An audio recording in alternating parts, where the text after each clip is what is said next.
few familiar faces and names, so I appreciate that support. I have about 33 slides, so that's less than 2 minutes a slide, so we better jump right in.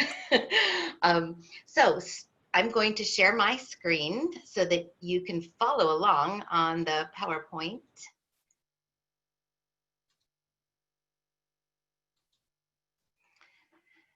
Okay. So what influences how we show up? So our family of origin dynamics, were we from a house where we had two parents? Did we have parents and grandparents in the house? Did we have aunts and uncles come stay with us? Did our family get along? Was there family dinners? Was there a lot of family contention? Those sort of things. Birth order, were we first child, middle child, last child, only child? Was there a big space difference between each of the siblings? Those kind of things. Our personalities. The Myers-Briggs is a familiar test people know of that kind of look at different aspects of our personality. Behavioral styles. The DISC test is a well-known test to identify behavior styles and traits. Cognitive abilities, just how smart we are or aren't, and life experiences and traumas. So if we were let go from a job that we feel was unfair for a reason that we shouldn't have been, did we experience harassment in the workplace? Did we have a great opportunity to participate in a project because we took an initiative? Or did we take an initiative that was kind of squelched when we were trying to better the organization and professionally grow? So those individual experiences impact how we show up. And then just the day, especially these days, sometimes you just have a day and, you want to show up all, eager and ready to work, but some days it's just not so easy. So all of these factors are kind of an overlay over the generational differences that we all have. So what do I hope you get out of this today? So first of all, I hope we all can better understand others' perspectives. We're able to look at the world around us and go, oh, that's why they do that. To really minimize our frustrations and maximize our productivity as well as those around us. Because if we can help others see, oh, well, wait a minute, this is why I show up this way, all of us are better for it. Improve conversations and relationships. One school of thought says that the conversation is the relationship. So if we can improve our conversations, we can improve our relationships. To increase our own self-awareness. Really, they say understanding oneself is really the start. That's really where it all begins in being successful and happy. Consider new ideas. I'd love if you left here having heard a few things that you say, I haven't heard that before. That's interesting. I haven't come at it from that direction before. And then hopefully that'll result in some takeaways. If you're devoting an hour of time to this, I would hope that there'd be at least one or two things that you can leave this hour saying, wow, I'm definitely going to do that differently, or I'm definitely going to ask that or say that or do that. So what are the aspects of generational differences and what are we going to cover today? First of all, a timeline of the generations, the characteristics of each generation, comparing the generations, how we engage and how we communicate with each generation and how each generation wants to be or needs to be communicated with and why, how we can give feedback most effectively, and then what the perspective is, what our perspective is, what their perspective is, coming from our generation as well as then coming from each of their generations, the back and forth perspective. So let's move on to the timeline.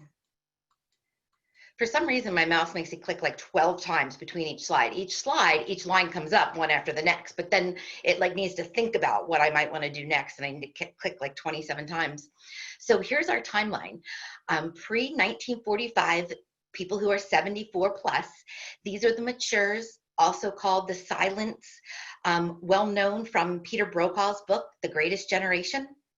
The next generation are those born between 46 and 64, back in the 19s, and those people are between 56 and 74, and those are the baby boomers. From 1965 to 1979, people who are 41 to 55, we have the Gen Xers. From 1980 to 96, people who are between 24 and 40 are the millennials.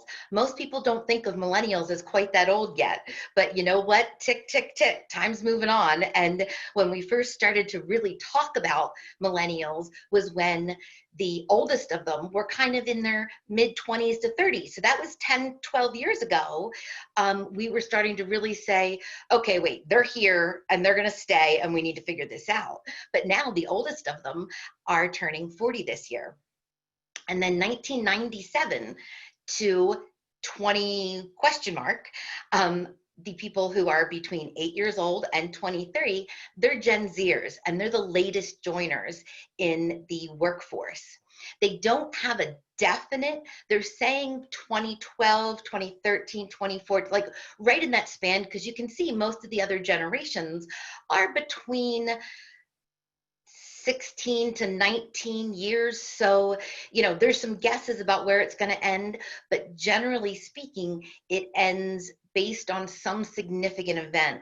So for example, millennials, their generation ended and the Gen Zs began with kids who were born that don't remember 9/11.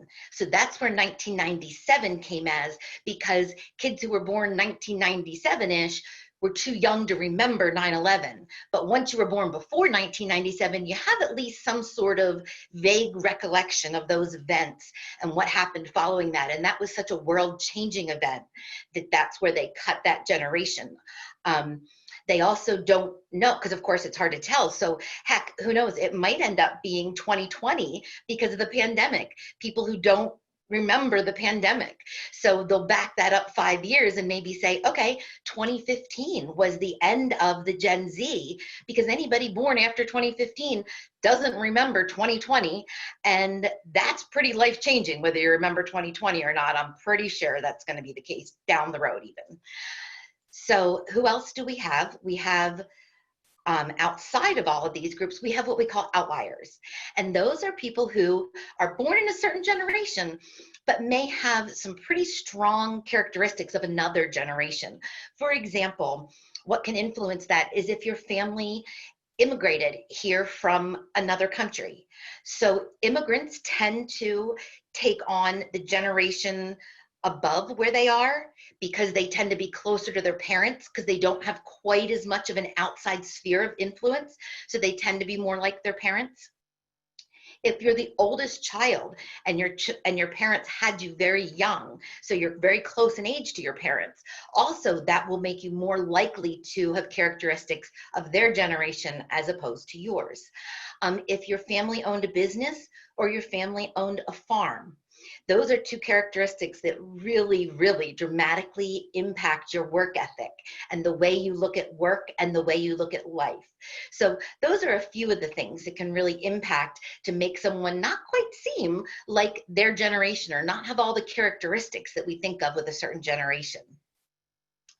So I'm only going to do one slide on the matures, silent, greatest generation. There's very few remaining in the workforce, 2% of the workforce at 3 million. These are people who experienced World War II. They're very traditional and loyal. They had a lot of faith in institutions. The presidency and government was held up as really, and large companies and all of the big things in the world were really to be trusted, because to some extent, frankly, they didn't have any more information than that they would be trusted. Many matures worked for the same company their whole life. That was their goal. And they tend to be patriarchal. They tend to have a top-down management style. So we're going to move on to the baby boomers. And like I said, we're not going to touch on the silence again throughout the rest of our time together. So as far as numbers go, baby boomers at their peak were 78.8 million. They're down to 72 million. The 10,000 baby boomers turn 65 every day.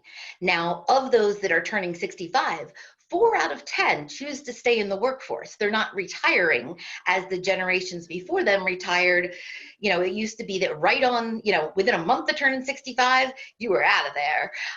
And that's not the case anymore. And of course, we all know that's for a variety of reasons. Everything from financial need to health. People are living a lot longer. They want to work a lot longer. They enjoy their work.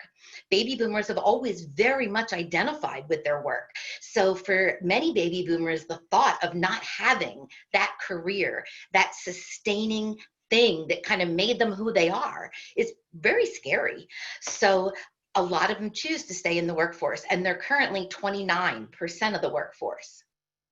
Baby boomers came of age during civil rights, Roe v. Wade, the Vietnam War, the walk on the moon. And you see, all of these things were kind of, Roe v. Wade was a court decision. Vietnam was, you know, kind of government related, us choosing to get into war. The moonwalk was, you know, although it was done by NASA, it was a government, the president said, we're going to walk on the moon, and then we did. So you can see why they had faith in those institutions. They were the original me generation, and they were a lot about individual rights. Baby boomers also believed that hard work makes for success, and that became their self-image. So most baby boomers that you know are going to say, when you ask them about themselves, one of the very first things they tell you is what they've spent their life doing for work, what their ambition, what their vocation has been throughout their life. Baby boomers were the first generation of conspicuous consumption. They were known for McMansions. So those were the people who built way more of a house than they needed because they could. And we went from, if you recall, before baby boomers, most people lived in small little, you know, siblings shared a bedroom. Parents had a bedroom. There was one bathroom in the house. The whole ensuite thing was really not a big deal for the family home. But baby boomers, because they were very focused on financial success and security, took society to the next level, where we all live in developments, and, you know, we have 3.5 bathrooms. We have a guest room. You know, the guest room used to be sleeping on the couch or making the kids sleep on the couch so the guests could sleep in the kids' bedroom. So baby boomers brought a lot more size to everything. You know, there weren't SUVs before there were baby boomers. You know, it was very much a bigger is better, and we really can spend the money that we make to show how much we make. So next we have Gen Z. So there were originally 55 million Gen Z. That's gone up to 66 million. So thankfully, because we are such a little generation, we've had some immigration, and we've still grown some. We've not yet begun, due to age, to decrease in numbers. And Gen Z is 33% of the workforce. About 65% of Gen Zers who work full-time are responsible for the work of others. So Gen Z is really the generation that is right now leading most organizations, and our managers and our leading people. Boomers have actually, that number's actually gone down significantly. Many few boomers are now leading, although they've chose to stay in the workforce, it may not be in a leadership role. So Gen Z is really the leadership generation right now.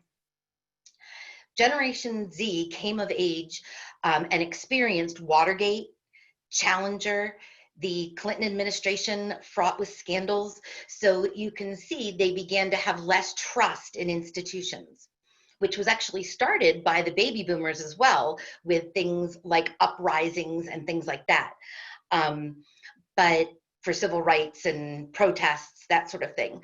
Gen Z was also the first latchkey kids. That's where the term came from, because Gen Z was the first generation where in many homes, both parents worked. So even if it wasn't a single family home, which also grew dramatically in numbers while Gen Z was being raised, when they had two parents, they often both worked. And that started with the old, I'm sure if you're, you know, a little younger than me or my age or older, you remember it was always a shoestring around the neck with the house key so that you could let yourself in the house after school until your parents got home from work at the end of the day. Latchkey kids, although, they did what they had to do, they really weren't too thrilled with it. So when it came time for them to join the workforce, they were like, I'm not working that hard. I'm not, not being there when my kids get home from school. I'm not, why put in that much effort? What does it get you? Sure, it gets you a bigger house, but so what? So they were actually the first slackers. Now, I always like to joke and tease boomers to say, yeah, you guys thought Gen Z was slackers, and then millennials came along. We, Gen Zers, millennials make Gen Zers look good when it came to entering the workforce and being called slackers, with all of the flack that everyone gave millennials another 10, 15 years later when they joined the workforce. Gen Z was the first generation that had 24-hour media, 24-hour television. So when Gen Zs got to high school age, what was on television? MTV, and MTV was on 24 hours a day. Before the 80s, when Gen Z came of age, what happened? Like 1 o'clock in the morning-ish, Johnny Carson would wrap up. You'd get a flag flying on the television. You might hear, I think, did they play the national anthem or something like that? Broadcasting was done for the night. Heck, that was even the basis of the movie Poltergeist, that there was no TV. There was just static after a certain time. When Gen Z came of age in the 80s, there was no more television that was static. It was 24/7. Also, Gen Z, even before the 80s, when they were watching television, there wasn't as much regulation. Back in the 70s, they would market. So Gen Z would sit down on a Saturday morning to watch cartoons, and every cartoon would be for sugar cereal. And these cartoons would be geared directly toward this audience. And this was really the first time that there was outright and very aggressive kind of media directed toward a specific audience in specific time slots, because you now had 24 hours a day open to be selling. Gen Z became very unforgiving and skeptical, because when you're being sold to nonstop, and then you have lots of letdowns from institutions, and you are left home alone after school every day, you start to feel a little like, okay, what's really happening here? This is not cool. You can't just, push us aside. And Gen Z often felt that way also because there were so few Gen Zs. Even to this day, most Gen Zers, kind of a joke between them is, oh, we'll do whatever the boomers want, or we'll do whatever the millennials want, because we're just kind of here in the middle.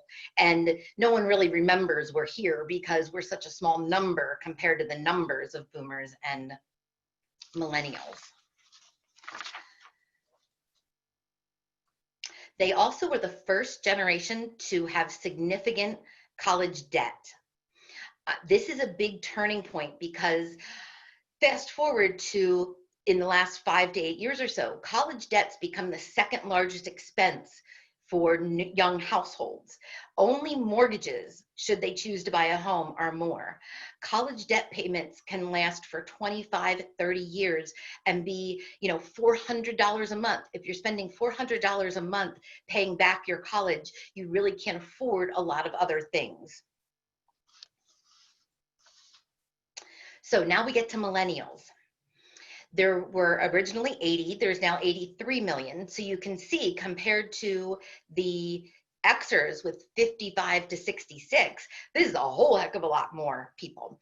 They're currently 36% of the workforce, which is just a little more than Gen Xers. There's so many millennials, and I joke because it's such a millennial thing to be split, to refuse to just be a generation. They want to be split into 2 generations, because there's the early millennials and the later millennials.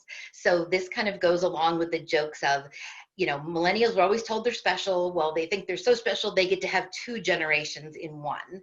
And that's because the people born early in that generation, born in the early 80s, or even through most of the 80s, I'll say, first 2/3 of the 80s, they didn't have the technology that the later millennials had. And as we all know, technology is really pivotal to our age and our relationship to society, the amount of technology we've been exposed to our whole lives. So the first half millennials, born between maybe 80 and 86 or 87, they still played outside. They, had Atari or Nintendo at home, but they didn't have personal devices from the time they were very young. Second half millennials, once we got into the 90s, second half millennials had personal devices from day one. They had their Nintendo DSs. Their parents had phones more and they had access to them. So the digital nativeness of second half millennials is significantly more than first half. Another really important aspect of millennials is domestic terror and the news cycle. So one of the reasons the millennials have so much of a protected nature about them, and one of the reasons baby boomer parents were always so protective of millennials, is because news became no longer local. You began to have national news within the hour. So there's a child kidnapped out of their front yard in Oregon, and you hear about it in Philadelphia within the hour. Previous to millennials, that was something you'd maybe hear about on one of those special TV programs where they did for missing kids or something. That'd be the only time you'd hear about something like that. But for the millennials, when they were growing up, their parents were hearing every day about things that were happening all over the world, and it made the world seem like a much scarier place. And we began to have more domestic terror events. And things happening here in the US, that because before that we'd hear on the nightly news about the horrors going on in Eastern Europe or in China or in Africa, things like that. But scary things started to be more local for the millennials. They were well protected and customized. Every time you went on vacation, you could always find the, pens, keychains, everything with every name under the sun. There became 27, Mackenzie, Madison, Mason, all the, you'd have 27 M names on the keychain rack, spelled a whole variety of ways. To represent, so that all the millennial kids all got their own keychain with their name spelled correctly on it. And their parents were very protective, again, because of things they saw in the news. So the millennials were the first ones to grow up having their car have a baby on board sign, those kind of things. Millennials developed really great self-esteem. They were giving participation trophies. There's lots of pluses and minuses on the thoughts about participation trophies, but they were always told, you're awesome. You can be anything you want to be. That's the number one message that millennials were given. You can be whatever you want to be. And when you grow up believing you can be anything you want to be, you feel pretty darn good about yourself. One of the cliches goes that millennials were always told, you're so special, because baby boomers, their parents, were told, what do you think, you're special? So that change of millennials parents, the boomers, not wanting to raise their kids the way they were raised. They chose to help build up their self-esteem and help them to feel really good about themselves, believing they could do anything. Millennials are also very group oriented. Now that's a plus and a minus, just like a lot of these things are, because being group oriented, it's kind of been a joke, when you think of millennials over the last 20 years, millennials kind of introduced group dating. They also introduced groups going to the prom. For Gen Xers and baby boomers, if you didn't have a date to the prom, you pretty much stayed home. With millennials, if you didn't have a date to the prom, you actually kind of preferred it that way, and a bunch of your friends all got together and went to prom together.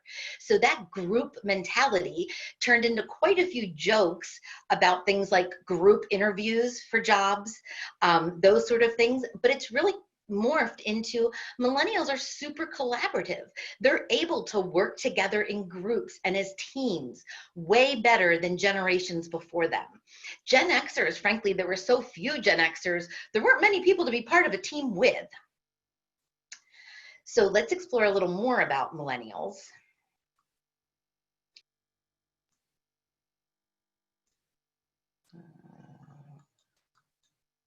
Okay.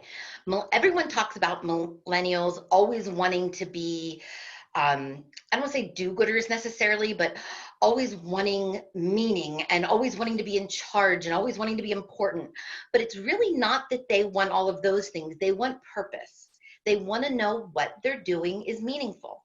Now, in the hierarchy of needs in the psychology world, wanting meaning from your life really tends to come a little later in life. That's for past generations, the search for meaning generally is kind of like past when you're going through having little kids. I mean, when you have young kids, you're just kind of wanting to make it day to day. But that search for meaning as your kids grow up and move on, that generally in past generations happened then. But what happened with millennials is they chose to have children later. So earlier in life, because at 25, they didn't have two little kids running around trying to make ends meet, pay the bills, and keep their kids alive and make their car payments, they started looking earlier for meaning and they want purpose. And they're having fewer kids. So they have less of those obligations. So they are looking for purpose. So if you can provide context for millennials, help them understand why what they're doing is important, it means a lot and it goes a long way. Millennials also have always been very empowered, and this is something that's always struck me in the workforce. Millennials never hesitate to give an opinion. So somebody can be on the team for 6 months and everybody's, giving their opinion on how a project should go forward, and a millennial feels perfectly empowered to give their opinion. And sometimes older generations, the Xers and boomers will be like, okay, whoa, slow it down there, cowboy. You've been here 6 months. How do you have such a big opinion when we've all been here for 5 years, 7 years, 10 years, and, pipe down over there, grasshopper. And so the reason, though, that millennials are like this is because they were always asked. So think about if you're a boomer, especially, if your family was from Chicago and your parents wanted to leave Chicago and move, and your parents did the background work, they figured out, they thought dad could get a job in Atlanta, your family decided, okay, we're moving to Atlanta, they started making plans. If you're a boomer, when would you have found out that your family was moving? 2 days before? You'd be told, pack up your suitcase because we're heading to Atlanta the day after tomorrow. Millennials, their parents, because their parents are boomers and they had that happen to them, boomers sat the millennials down and said, okay, guys, we really think Chicago's not going to be the place for us. We're thinking of relocating our family. Let's look at a map. What looks like something you got? Where would you guys like to live? What kind of aspects of a town or a city? What do you think? And they were asked at 7 years old where they thought their family should live. Boomers were never consulted the day before the moving truck showed up. So millennials have always been asked, what do you want? Even down to, if you're a boomer, when you sat down to dinner every night, were you asked at 2 or 3 p.m., hey, what do you want for dinner tonight? No, you sat down, zipped it up, and ate what was put on the plate in front of you. Millennials got asked every day, hey, what do you guys want for dinner tonight? You want chicken? Should we order pizza? And they always have had a say because boomers didn't want their kids to have the childhood that they had, where they were basically, children were told to be seen and not heard. Millennials are also very networked. This comes back to the collaborative aspect of it. Millennials also tend to be a little risk adverse. There's a few reasons for that. First of all, we go back to the student debt. They often start out grown-up life with a significant amount of debt. Also, millennials saw quite a few of their parents experience the Great Recession. And the Great Recession hit hardest for some of the younger boomers who were of that age where we all know in the Great Recession, mostly kind of people 50s-ish had a really tough time if they lost their job getting work going forward. So millennials saw that and don't want that to happen to them. Millennials are also the first generation to experience mass scale influence. So if you're an Xer or a boomer and you went out to a restaurant back when you were in your 20s. And it was terrible. Who'd you tell? You told your friend when you saw them at work the next day. You maybe told your neighbor when you were out mowing the lawn. If you're a millennial and you go out and have a bad meal, thousands and thousands of people can know about it on Yelp within 15 minutes of you walking out of that restaurant. In fact, Yelp reviews are written while you're still sitting in the restaurant taking pictures of the food that didn't taste very good. So millennials have had the opportunity to influence so many more people on such a quick level. It really has changed the world in a lot of ways. Millennials, because boomers raised them the way they did, millennials are the first generation to consider their parents friends and mentors. Which, like I said, is a big switch from how boomers felt about their parents. And even Gen Xers felt about their parents. So let's move on to Gen Z. Gen Z is 91 million. They're the largest generation ever in the United States. By 2030, they'll be 30% of the workforce. So in just 10 years, a third of the workforce will be Gen Z. One really big deal about Gen Z, as I mentioned in the beginning, 9/11 is a historical event for them, not a lifetime event for them. And again, we all know how big of a deal 9/11 was. And whether you have that in your personal memories or you've heard about it is a big difference. So people believed, this is one of the super interesting things about Gen Z and the year 2020, is that before this year, everyone, all of the social scientists were saying the defining event of Gen Z was going to be school shootings and the frequency of school shootings and safety of young people. Well, after this year, they're pretty sure school shootings aren't the defining event of Gen Z. The coronavirus pandemic will be the defining event for Generation Z. Generation Z has had 100% connectivity. They are digital natives. They have had phones in their hands, devices in their hands since they were toddlers. They don't know life without them. Even if they didn't have their own device for some of the older Gen Zs, they did have their parents' device. It's been a full generation, essentially, that we've been handing our smartphones to toddlers to keep them entertained on the car ride or while we're trying to have a telephone conversation. Generation Z learns everything on YouTube. Because their parents are generally Gen Xers, they're very resourceful. Gen X is known for, we'll figure it out. Will find a way. Because Gen Z, because they were a small generation, which is kind of left to figure it out for themselves, they've taught their kids, you know what, you're gonna have to figure it out. They learn everything on YouTube because it's a resource that's available to them. It's kind of a joke when you assign something to a Gen Z employee and you're pretty sure they don't know how to do it. They don't necessarily ask you, and you're like, okay, how are they gonna know what to do there? They're gonna look it up on YouTube. Gen Z also likes to search for the truth. They understand how to cross-reference sources. They don't have their one go-to source for information because they are internet natives. They're happy to look all different places and hear different perspectives. Gen X parents are the parents of Gen Z, and this has even taken it a step further. Generation Z is the first generation to say their parents are their best friends. And this is evidenced in that Gen X and Gen Z often listen to the same music. They wear the same styles of clothing. I can say myself, I am guilty. Like I read this line, I'm like, raise your hand, Heather, because my kids and I listen to the same music. I wear ripped jeans just like my daughter's out buying. I shop at American Eagle just like she does. I don't know if it's because I refuse to get old or what the problem is here, but or if it's a problem.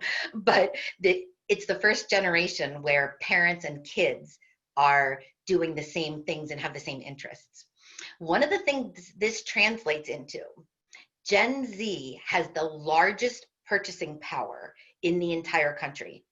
This has been a shift. We used to say baby boomers because they had the most money, but now Gen Z, because they are so close with their parents, Gen Z not only has their purchasing power, but they influence the purchasing power of their parents, Gen Xers, and their grandparents, if their grandparents are boomers, who still have the money.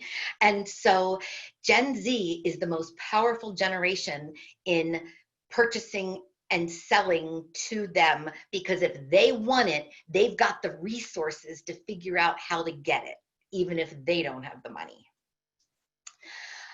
Gen Z also has online and offline communities.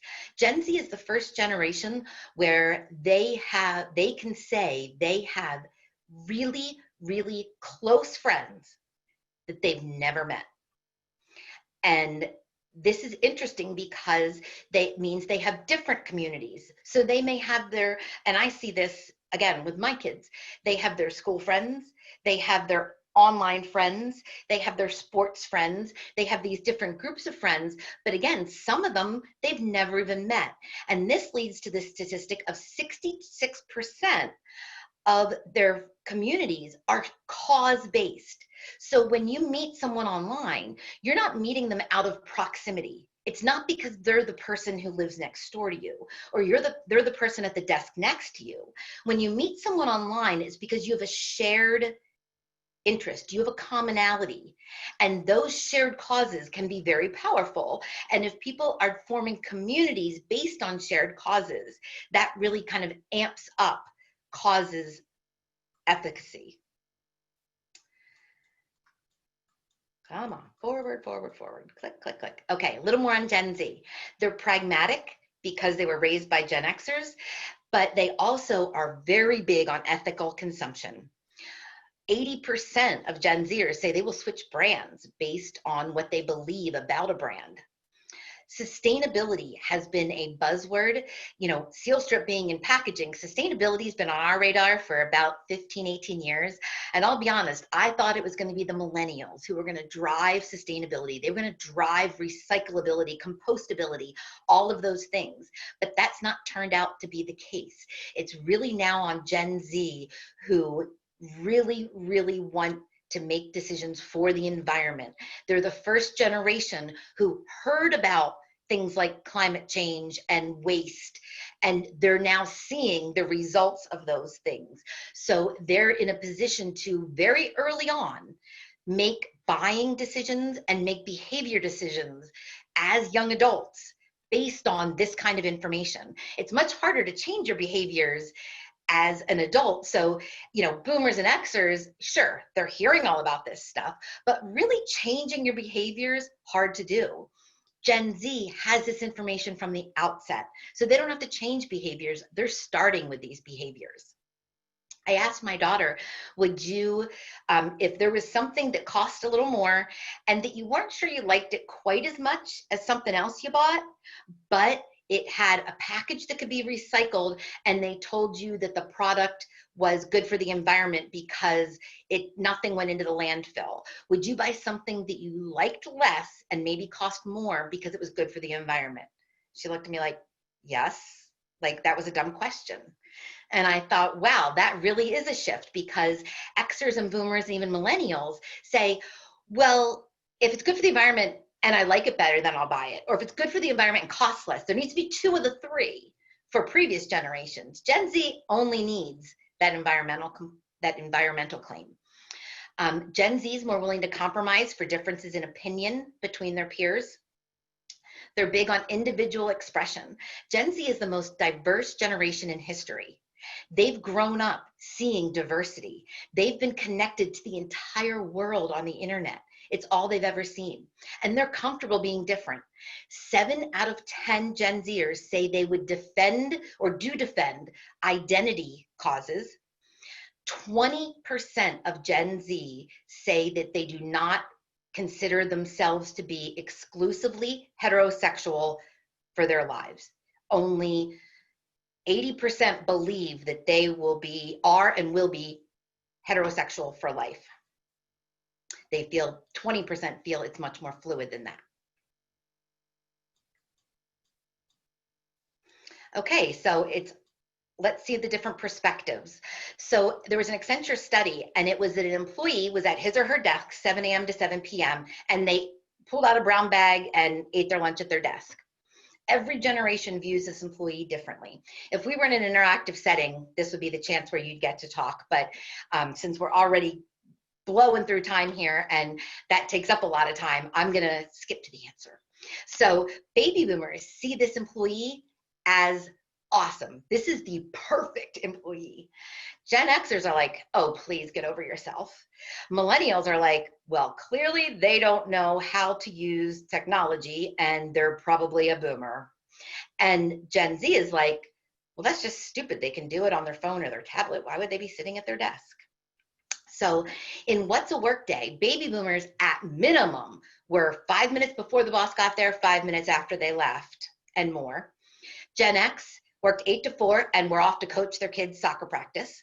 Millennials want to bring their dog after their yoga class, and that's when they get there. And Gen Z says, I'll get the job done wherever I am on my device. And why do I need to be there at any given time? What's with that? And each generation believes they get the same result by all of these different methods. When it comes to technology, boomers generally say, if it's new technology, I don't really have the patience for that. I will ask my millennial coworker, I'm going to call the help desk. Gen X says, whatever, it's a valuable tool. We get things done, we'll figure it out. Millennials say everything has involved technology since we were in elementary school. We have to figure it out too. But we do. We're not here to help you figure it out. We're figuring it out. You can too. Gen Z now, because they were born digital, they can understand, wait a minute, this is no one else was born digital, and you're actually much better off if you need help with technology asking a Gen Z than you are asking a millennial. Most millennials, because they weren't born with the technology, feel like they're learning it too. Why do you need their help? Whereas Gen Zs feel like they truly have a leg up and they're happy to help. So that's a tip for you when you're looking for IT help at work. So here's a Dilbert cartoon that I found pretty funny. He's referring to what Dilbert's working on, a desktop computer as a grandpa box. And then Dilbert replies after he tells him that they do it on their phones and their tablets. Dilbert's like, I've got a laptop. And he says, well, I'll text that to the 90s and let them know. So that's really the evolution in technology. Gen Z is really about their devices. So how do we engage each generation? So boomers very much have a whatever it takes attitude. They want to jump right in and they're doing it. They're in it for the company and they've learned leadership, earned leadership, and they've made sacrifices. And one of the best ways to get a boomer to engage is to acknowledge the sacrifices they've made, because they didn't go to their kids' soccer games after school. They were at work. That's why Gen Xers decided they were going. They left at 4 to go to the soccer game, even to go to soccer practice. Boomers missed those things and they feel they sacrificed for that, and that should be valued. Communicate to them the value of the team and the goals. Avoid text talk. Their text is not their preferred method of communication. Understand their job and meet with them in person where possible. Gen Xers, again, Gen Xers really can be mistrustful and skeptical. So walk the talk, honor your commitments. Work and home aren't equal to Gen Xers. Boomers, it was like, okay, work's first and home is second. Gen Xers kind of flipped that and said, you know what, I'm not gonna miss stuff. I'm not gonna miss kindergarten graduation. Gen Xers want flexible and being able to negotiate schedules for things like attending kindergarten graduation, which again, not many Gen Xers have kindergartners anymore. So now we're talking about in leadership roles, Gen Xers are looking for flexibility and to negotiate schedules because they understand what millennials and Gen Zs may want. Gen Xers want you to get straight to the point. You don't need to check back in with them frequently, and their preferred method of communication is email. Millennials, they really, really would like you to have a sincere interest in them as a person. They feel as though they're not just their job. That's not all who they are. They want you to understand that they are a person with interests and problems and everything that goes into a full person, not just their work persona. They like to have fun and have flexible schedules. They need personal goals as well as company goals. When you communicate with a millennial, you need to outline the steps to a goal. Generally speaking, baby boomer parents were there to move obstacles out of the way for their kids. Unlike Gen Xers growing up who were kind of given the house key and figure out what you're having for snack after school, millennials parents helped them through. And by helping them through and removing obstacles from their way, that made them they have less of ability to just figure it out. They hit a roadblock and kind of freeze. So by having steps to a goal, checkpoints, and structure, they can be a lot more productive. And they need frequent feedback because they got a trophy and they got a pat on the back at every turn. They need that. They need that constant feedback and to be positive and constructive. Here's how you can do it better. Not you messed this up. Advance. There we go. Gen Z, they need honesty. They would like entrepreneurial opportunities, things to work on new projects and figure stuff out within a company because they want security. They also, though, want independence. This is where the entrepreneurial opportunities come up. And again, they're truly digital. So they want to integrate virtual and offline experiences. They don't feel it's seamless to them. It shouldn't be, okay, we're going to take this to an online format. They're like, okay, why isn't it all integrated as part of the whole process? So how do we retain? Expected tenure, baby boomers versus millennials versus the gig economy. So if you're not familiar with the gig economy, that's basically the idea that a workforce will be completely transient. You need something done, you hire someone to do that job, and then they move on. Baby boomers expected tenure. They would love to work at a company for their whole lives. Millennials, it was 3 to 5 years, and a gig economy, you just go from job to job. You could work for a different company every year, and they don't see anything wrong with that on their resume. So if you see a resume with lots of jumps, that doesn't mean they weren't employable. It just means that they don't see the value in tenure. Now, this leads to issues for organizations with succession planning and institutional knowledge. This is really where the onus of this generational transition goes back to the employer, because planning for succession and really capturing institutional knowledge is important, because these aren't going to be the same people doing the job or being there to consult to do the job in 5 years. Offering development opportunities is really important, not necessarily advancement. Everybody gets all bent out of shape about millennials want to be vice president after they're there a year. Well, it's not that they want to be vice president. They want opportunities to grow. They want opportunities to do something meaningful. And in the old world, meaningful and opportunities meant advancement. For millennials, meaning and opportunity can mean new projects, special projects, lateral moves, working in a new department, that sort of thing.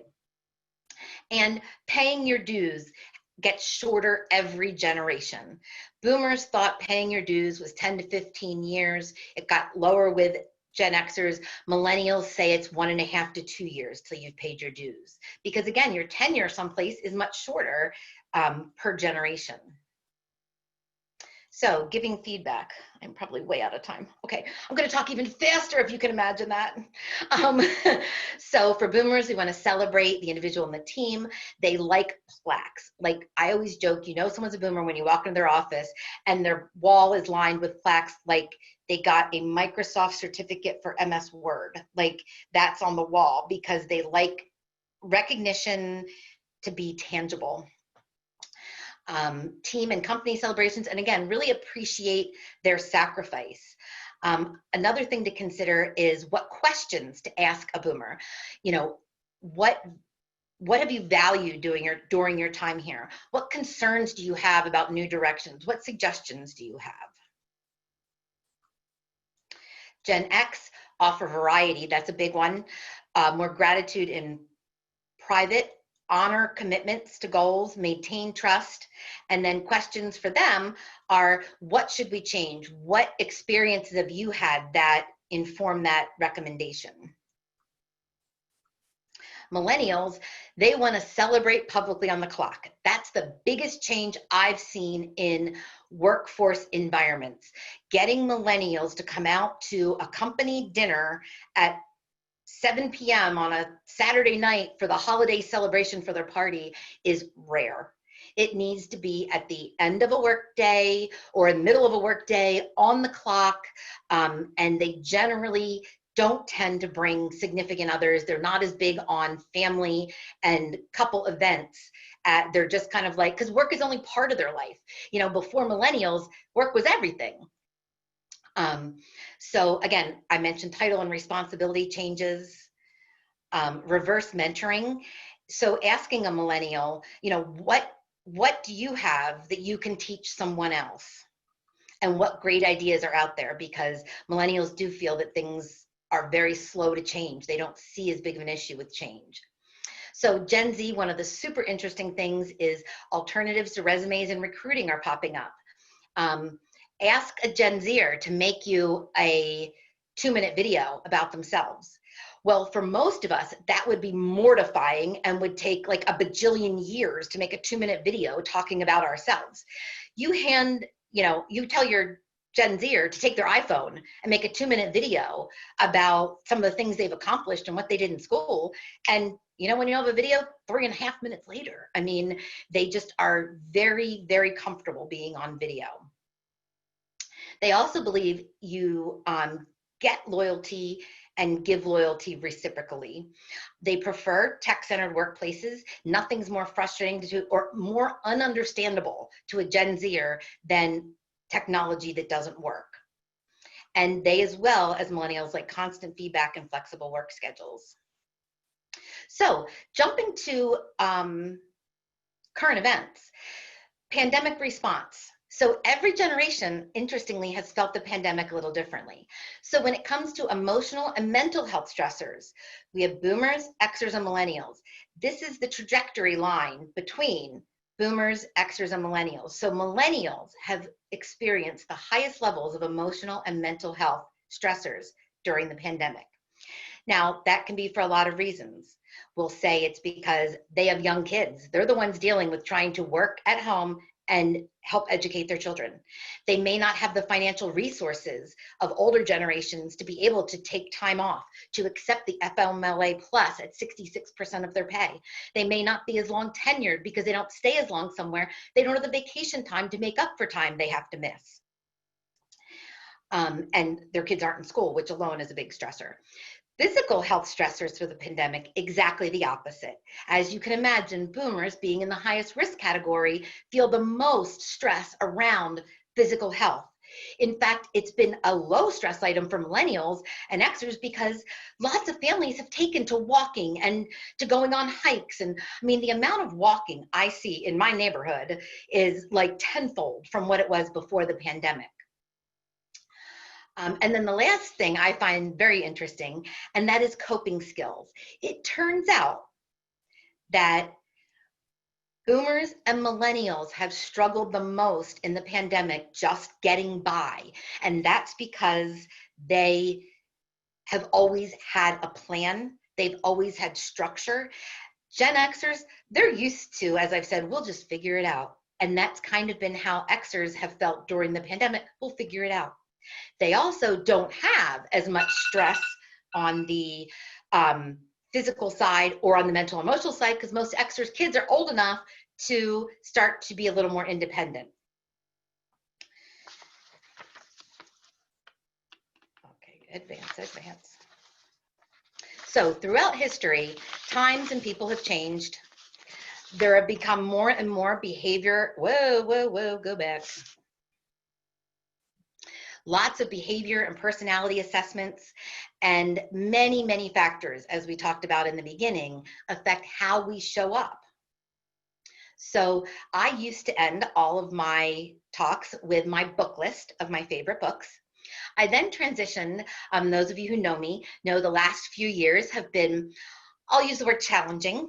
And so the last few years I've included in my talks kind of a little bit of a story about where I've come from and where I've been going over the last few years.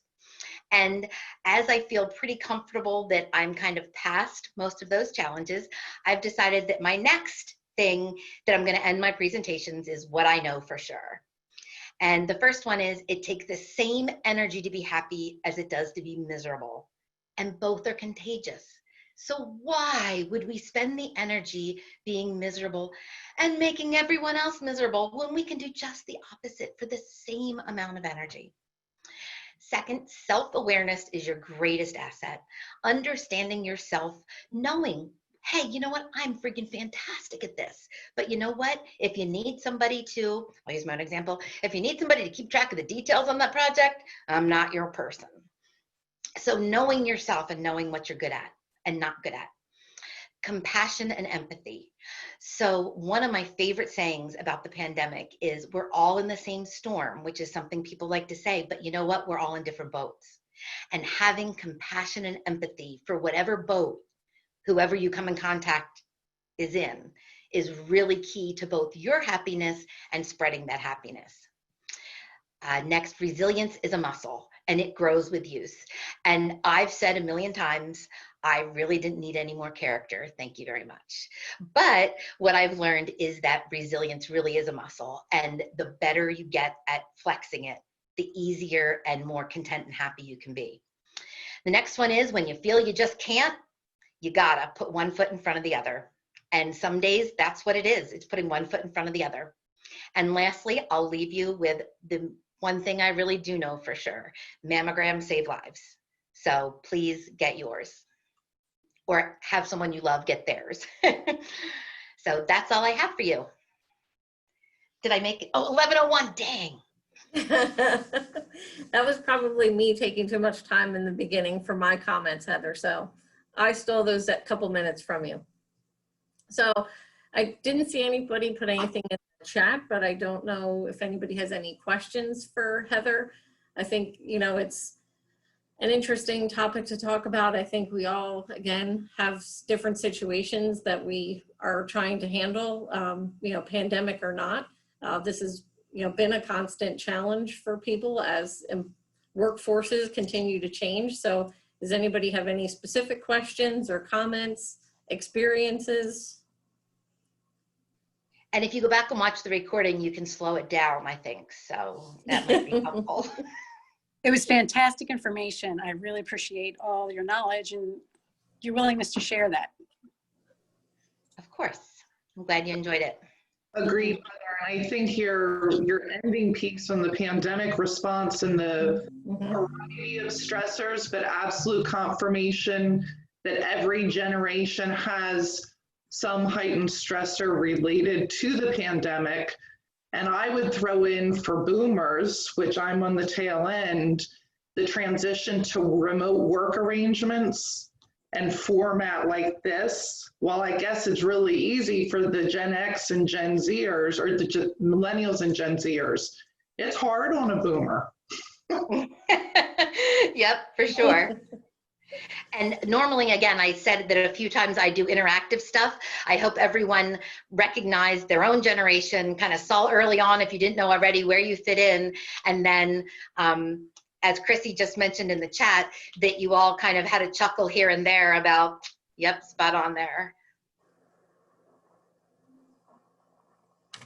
Anybody else have any other questions or comments? Okay, I just want to take another chance to thank you, Heather. Again, I've learned a lot working with Heather over the years, and I know this again is a topic that's been passionate for her. You know, if at some point we can do tours again, her company is a great one to learn a little bit more about. They have an incredible culture, you know, and I think that stems from the fact that she's put time and energy into learning topics like this. So again, Heather, just thank you for sharing that knowledge with all of us today. You know, and I look forward to everybody being able to take that information back and impact their own work culture and the relationships they have with their employees. So thank you. Oh, and that's a great point, Joe, about the outliers. That is something people often don't know, is outliers. So Well, thank you, everyone. I also am available. I do take the, I was going to say take the show on the road. I'm already on the road. But if in your individual organizations, you think that either your leadership team or a certain team or a whole group, or you want to do a lunch and learn, something like that, I'm always open to those kind of things. And we'll send a copy of the recording or a link so that you can access that again if you want to rewatch and just make some more notes. But in that correspondence, I'll include Heather's contact information as well. And that way you have it if you do want to contact her separately. Okay, we'll let everybody get on with their day. Thank you so much for joining us today. We look forward to seeing you at one of our future upcoming chamber events. We've got a lot that we're putting out there, so hopefully you can join us and participate. Have a great day, everybody. Thanks, Have a great day, everyone. Bye-bye.